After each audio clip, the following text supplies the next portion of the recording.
So when I was a little kid, I went to Catholic school. At that point, the only thing I'd heard about patents had to do with shiny leather shoes and whether they should be at the bottom of some uniforms. Upon reflection, I learned more about patents, which comes in handy hosting this show. Two of the world's most famous inventors took patents almost as seriously as their high-flying invention itself. Yes, wrong or right, these brothers had a strong affection for patent protection. We know them for their accomplishments in the world of aviation.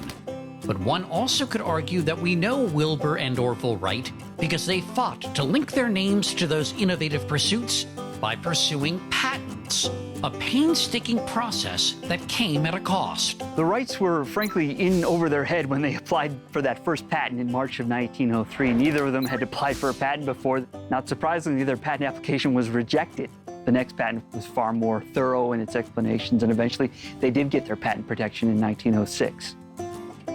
I met Matt Anderson of the Henry Ford outside the Wright brothers' home.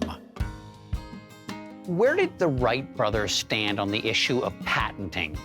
The Wrights realized very early on that a patent would be essential to their invention. It gave them the protection they needed legally and financially to continue their work.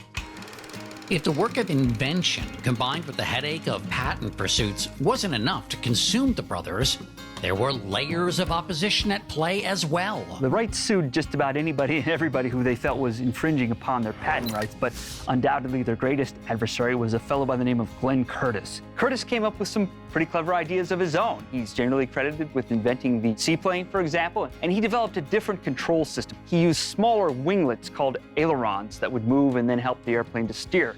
So it was a different mechanism than the Wrights, but the same basic concept, changing the shape of the wing to affect steering.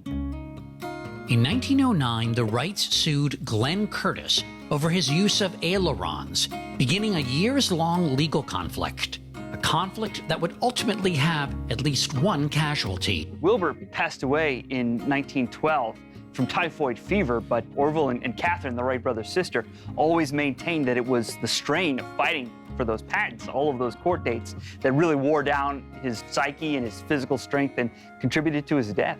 Is the Wright brothers' patent for the control system still valid today?